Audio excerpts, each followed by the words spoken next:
everyone. I'm Dr. Todd Seelau, and I'm a pastor of a church called Exile that has like 30-something, probably close to 40. I've lost control of this church completely now. Probably about 40 churches all over New Mexico and Texas that meet in public spaces, make a bunch of food for hungry kids, and try to do good things in the community. But I'm really thankful to be here today with y'all. And I'm really thankful that Damon asked me to come. Damon's a great friend of mine, one of the best preachers on the planet, probably the universe. I haven't heard a lot from Mars or anywhere, but I'm gonna say Damon's one of the best preachers in the universe, and I'm really thankful that he allows me to come. I love when he's here, but I love when he's not here, as long as I get to be here. So I am really excited to share some ideas that are kind of new to me, that I'm kind of developing. And there's this idea and this theological framework, because we all have theological frameworks, and there's lots of different ones out there that people have tended to kind of lean towards or embrace or adopt in their life. And one of these theological frameworks is called the prosperity theology, or the prosperity gospel. Gospel means good news, and the prosperity gospel is good news that if we are faithful to God, God will be faithful to us, is the core idea of this kind of theology. You may know people like Joel Osteen are prosperity preachers, and they talk about how God is going to bless us. And I tend to, well, before that, what happens in this framework is that God blesses us as we are faithful to God, but then what happens when people are suffering, what happens when people are struggling, it seems like that means that they're not being blessed by God, and they're not being faithful, so they're not getting rewarded, they're getting punished. So when we see the end result of this kind of theology, it's troubling, because I don't believe that. I believe that God is faithful to us, and that we should give to God everything we can and be as faithful to God as we can, and that good things happen when we do that. But the problem is that it's an incomplete idea, because when you take it to its furthest extent, it leads to this idea that people that are suffering, it's their own fault. And when we start assuming things like that, it gets us in trouble. So me and a lot of my colleagues, we push against the prosperity gospel. We push against this idea because it doesn't work for us. It doesn't make sense. It doesn't go along with so many things in the Bible that we read, and stories and things that Jesus taught. And so we just say those are the bad guys. People that believe that are the bad guys, and we're the good guys because we are smarter than them, which is my favorite way to be. However, things don't just take off, and people don't just have these ideas, and people don't just adopt these ideas randomly. There's usually a kernel of truth, or there's usually something about these ideas that are true, that is real, that works. And that's why these ideas last for a long time. And so recently I've been trying to discover, instead of trying to be tolerant and understanding of other people that disagree with me, I've been trying to learn from people that disagree with me. And they're not always as wrong as I thought they were, it turns out. I believe that there's something we can learn from everybody, and so I want to talk about this prosperity gospel idea. And I thought the reverse prosperity gospel sounded like a wrestling move or something. So we're going to read from Matthew chapter 25, which is one of the most social justice chapters in the Bible. And we usually read the last story, and we're going to get there, because I want to talk about this whole chapter, but we're going to just start with this story. I'm not going to read the whole chapter to you, but we'll start with this story, and we'll get there. But before I do that, the last song that we just heard about breathing, about breath. Father Richard Rohr says that God's name in Genesis and in the Torah, Exodus, Leviticus, Numbers, Deuteronomy, one of God's names is Yahweh. And Richard Rohr says that this is the sound we make when we breathe. That God is our very breath, our life force. That we inhale, Yahweh, Yahweh. And that God is in our very breath. But it comes in and it goes out. It comes in, it goes out. And we're going to come back to that idea. But I love that we just sang that song because it relates to this very much and we didn't even plan it. So I got to bring it up when that happens. We're going to read Matthew 25, 1-13. Then the kingdom of heaven will be like this. The bridesmaids took their lamps and went to meet the bridegroom. 5 of them were foolish, 5 were wise. When the foolish took their lamps, they took no oil with them. But the wise took flasks of oil for their lamps. As the bridegroom was delayed, all of them became drowsy and slept. But at midnight there was a shout, "Look, here is the bridegroom, come out to meet him." Then all those bridesmaids got up and trimmed their lamps. The foolish said to the wise, "Give us some of your oil, for our lamps are going out." But the wise replied, "No, there will not be enough for you and for us. You had better go to the dealers and buy some for yourselves." And while they went to buy it, the bridegroom came, and those who were ready went with him into the wedding banquet, and the door was shut. Later, the other bridesmaids came also, saying, "Lord, Lord, open to us." But he replied, "Truly I tell you, I do not know you. Keep awake, therefore, for you know neither the day nor the hour." So this first story in Matthew chapter 25 is about being prepared, being ready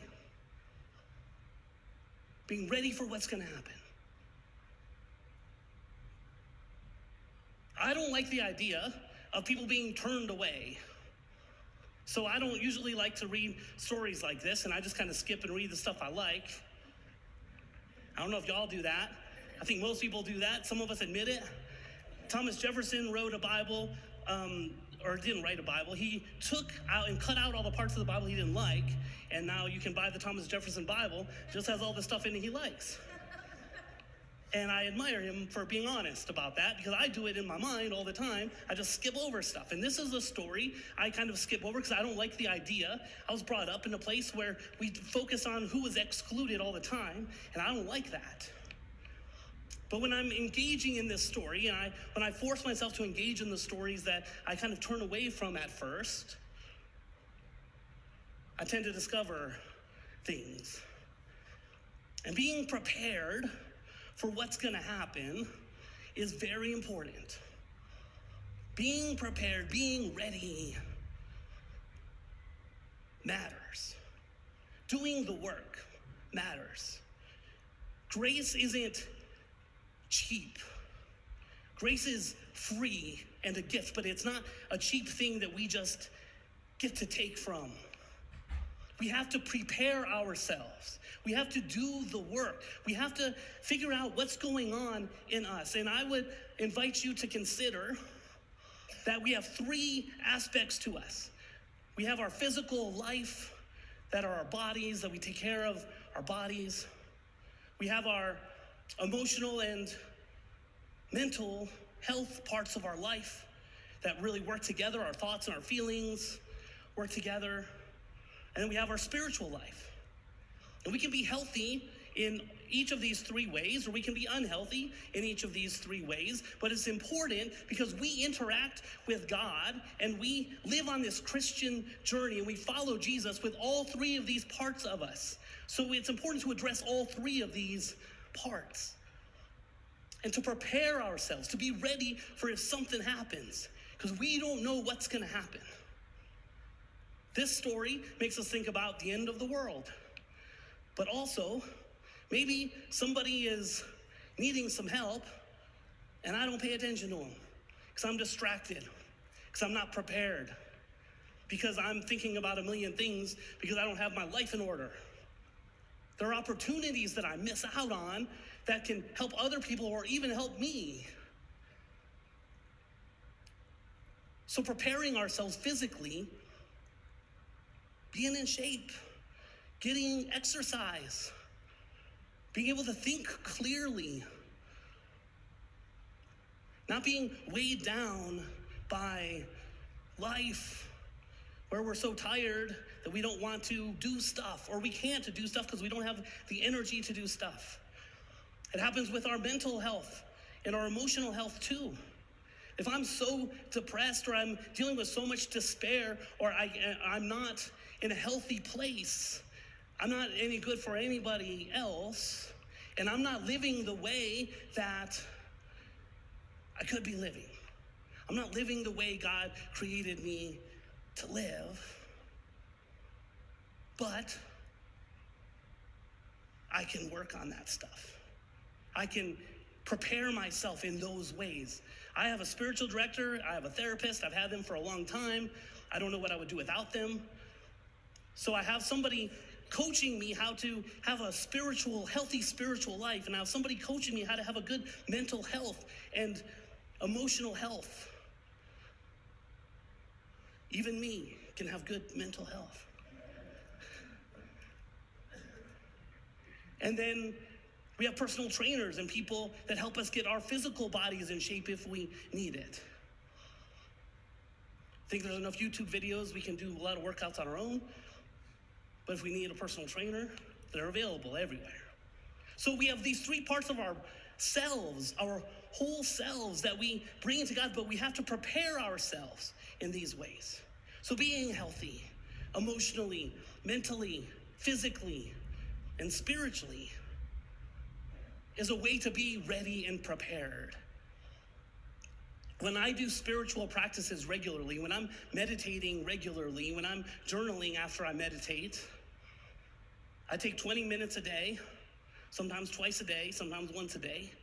But my days when I take those 20 minutes are so much more organized, are so much more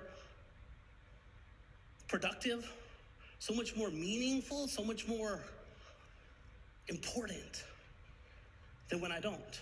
I can't prove it, I don't have statistics, but I know when something's wrong, I think back, did I meditate today? And the answer is usually no. So I'm not thinking clearly.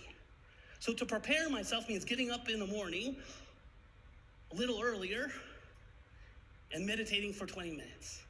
I used to say I don't have time to meditate for 20 minutes, but now I really don't have time not to. And I've learned that, and that practice has helped me in my spiritual life, which then helps and bleeds into the other parts of my life. So being prepared is important. It's extremely important. The next story in this Matthew 25 trilogy of stories is a story called the Parable of the Talents. Has anybody ever heard of this one before? So a friend of mine just did the research on this, and it seems like he figured out how much money each of these things were. And so in this story, there's this rich landowner, and he's going out of town, and he wants his workers to watch his money for him. Watch his money for him. He wants them to help make more money while he's out of town. Passive income. So he tells the first guy, he said, I'm going to give you what now equates to about $2.5 million. I'm going to give you $2.5 million. Make me more with it by the time I come back. The second guy he gives $5 million to, tells him the same thing. The third guy he gives $10 million to, same thing. So the guy that gets the $10 million doubles it while the landowner is gone. The guy that gets the $5 million doubles it while he's gone. They make good business decisions, invest in donkeys or something. I don't know. I don't even know what to do now to invest money. I don't even know what they did then. But the third guy was scared because this landowner does not seem like a very friendly dude, and he's scared of him. And so he buries the money in the ground, and when the landowner comes back, he digs it up, and he says, I didn't lose it. And the landowner said, you could have at least put it in the bank, gotten interest, and he kicks him out of the kingdom. And he gives that $2.5 million to the guy that had $10 million. Now has 20, now has 22 and a half. And he puts those other two guys in charge of all these other things. And I don't love this story either. But there's a lot of truth to how this works. There is something about a scarcity mindset that keeps us playing small. There's something about being afraid to lose stuff. In 2020, I thought that I had everything I wanted. I would even tell people, I have everything that I want right now, I just gotta hold on to it. Which is, I learned from the Buffalo Bills, who can't hold on to a lead to save their life because they get scarcity mindset. We're ahead, only 13 seconds left, what could go wrong? And I'm still in pain over this. But it's this scarcity mindset. I gotta protect this. I have to save it. I have to hoard it. I don't want anything to happen, so I'm gonna play scared. I'm not gonna put myself out there. I'm not gonna do the difficult things. I'm not gonna be bold. I'm just gonna hold on to what I have.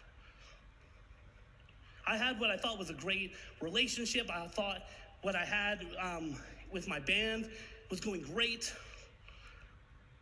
And the church was wonderful. Things were amazing. And then 2020 messed us all up. And I lost all of it.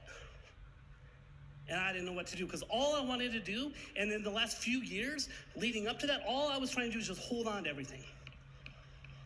I wasn't trying to take chances. I wasn't trying to do things. I wasn't trying to take risks or make big moves. I wasn't putting myself out there. I was hiding. I was timid.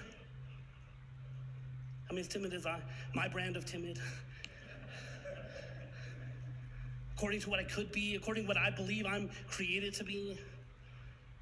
But that scarcity mindset is poison. And I fight it every day. I get into where, I have to get people to feel a certain way, or I have to get people to think a certain way, or I have to convince people of things so that everything can work the way that I have planned it out. I don't know if there's any Public Enemy fans here, but their last album is called We Plan and God Laughs. And it's true. But we have to be able to do the things to create wealth, create a positive environment in our lives, to create a place and a city that doesn't have hungry children. We are called to create these things. Last Christmas, my church works with a bunch of schools, but Wilson Middle School is one of those schools. And last year there was 57 middle school students that were homeless over Christmas break. Yeah, that's what I said. And I don't know what to do about that. But just trying to hold on to what I have isn't gonna do anything. And I had to learn the hard way that I need to play to win. That I need to put myself out there, that I need to learn how to build these things. That it's not just my spirituality that matters. My physical life matters. My friend Marcus Jones in Arlington, Texas, he and I talk about race a lot. He's a black preacher. And he tells me over and over that race, the issue about race is an economic issue at its heart. And so money does matter. Money matters when you don't have any. Money matters when you need to live. Poverty ruins communities. Poverty ruins families. Poverty puts us in positions where we have to do things that we don't want to do and that people shouldn't have to do because they are desperate. Makes us stay in relationships we don't want to be in, that are dangerous for us. It makes us stay in jobs that we hate and that are just draining the life out of us. The scarcity mindset where we're just afraid and want to just hold on is not serving us well, and it's not serving the community well, and it's not serving God well. And there's truth in that. There's truth in this prosperity gospel idea that we wouldn't have a church, I wouldn't have a job if people didn't know how to make money. I don't know how to make money very well. I'm terrible at it. Working on it. Because it's important. Because I don't want to be the one that people are helping. I want to be the one helping people. Which brings us to the third story. The third story in Matthew chapter 25 is the famous sheep and goat story. Anybody here heard the sheep and goats story? All right. I'm going to tell it to you. Matthew 25:31. I'm just going to read the beginning, and then I'll tell you the story because it's long. When the Son of Man comes in his glory and all the angels with him, he will sit on his glorious throne. All the nations will be gathered before him, and he will separate the people one from another as a shepherd separates the sheep from the goats. He will put the sheep to his right and the goats to his left. Then he tells the sheep, you are inheriting eternal life. You're going to live with God. You've well done, good and faithful servants. The goats, and you're right in the middle. I don't know what. The goats, they're cast out. And it's a lot more graphic and gory. I invite you to read these stories yourself as homework, and I'll give you a quiz when I'm back.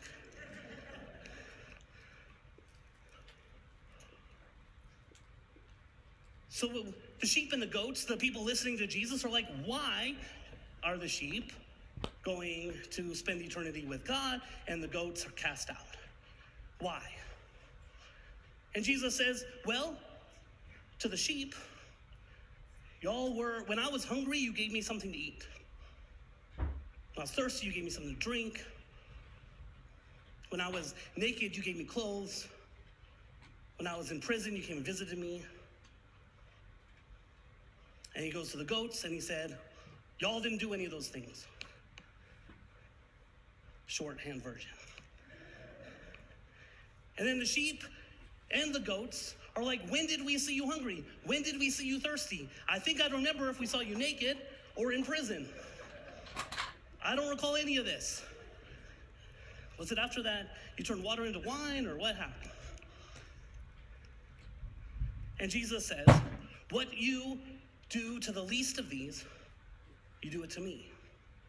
So when you've seen somebody in need, when you see somebody that's hungry, thirsty, naked, imprisoned, lonely, and you're there for them, that's what it's about. And to the goats, said, y'all didn't do it. So in all three of these stories, we have two groups of people. We have the haves and the have-nots. In the first story, the haves are those that are prepared. Second story, the haves are those that produce. In the third story, the haves are those that give it away. See, this last story turns this on its head. And I know when we preach, we usually preach about one story. So my whole career, until I started reading through the Bible with a bunch of people that have never read the Bible before, I started getting all these insights and seeing how things link together differently than the way I was taught to preach. My preaching professor, I'm surprised he doesn't come in here and kick me out right now for preaching about 3 stories. We were taught never to do that, something like this. But it's important because they line up, and the third story puts the first 2 stories in perspective. Because what if the wise bridesmaids shared their oil? What if they didn't have a scarcity mindset about it? What if they gave the oil to the people that didn't and say, we're going to run out together? What if maybe that's what it looks like to follow Jesus? We should be prepared. We don't want to be the ones that need the oil. We should be the ones that have the oil so that we can give it to the people that don't. We should be the ones to accumulate or figure out how to manage money and expand our resources, not so that we can hoard it and get more and get more and get more, but so that we can help the people that need help. Because when you're hungry and your needs aren't being met, you're going to be in a scarcity mind. There's no way to have an abundance mindset when you're starving. There's no way to have an abundance mindset when you don't have shelter or basic needs. It's really even hard for someone that's had a lot of privilege their whole life.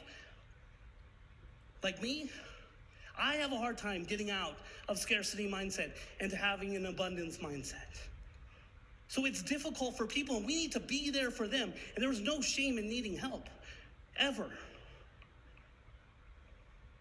If we need help our whole lives, we need help our whole lives. And there are some people that's what they need.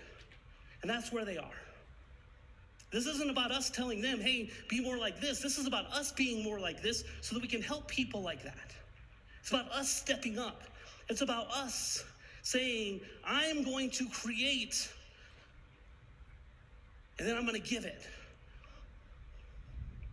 When the rich young ruler comes to Jesus and says, hey, what do I have to do to go to heaven? Jesus tells him, sell everything you have and give it to the poor. See, he had already done the accumulation thing. He had already made money. He has resources. But if he's giving it away, that's an easy ask from Jesus. But he wants to hold it. He wants to protect it. He wants to save it. Just in case something happens to him. See, things have to go in, things have to go out. When I was in Israel, we went to the Dead Sea, and the tour guide explained something in a way that changed my perspective forever. He said the Jordan River runs into the Dead Sea, and then no rivers run out of the Dead Sea. It just stops. So all the stuff that is coming from all the rivers that are going into the Jordan River, then everything is flowing into there, it just stops. And it just builds up and builds up and builds up. There's warning signs everywhere at the Dead Sea, like don't get any of this in your mouth, you'll die, stuff like that. You can't swim in it. We got in it, and you float, like you're just, all the minerals and all the stuff in there, like it's you can't even get in the water really. It's the craziest experience. But that's what happens when there's no output. That's what happens when there's nothing flowing out of us. And we accumulate and we make and we expand so that we can give. So that we can be that conduit. And it's just like Father Rohr talking about God, that we inhale, then we gotta exhale. The stuff isn't for us to hold on to. The stuff is for us to share and to give and to teach and to train everybody. For a long time, until last night, in fact, my thought on this was that the first two stories were to set up the third one that contradicts the other two. But doesn't contradict it. We do all of it. It's all true. Things don't have to be either or. Most things are both and. It's important what we do with our money. It's important to have resources. But then what do we do with them? How tightly do we hold on to them? Because as the great theologian Tyler Durden taught us, what we own ends up owning us if we can't get rid of him. Amen.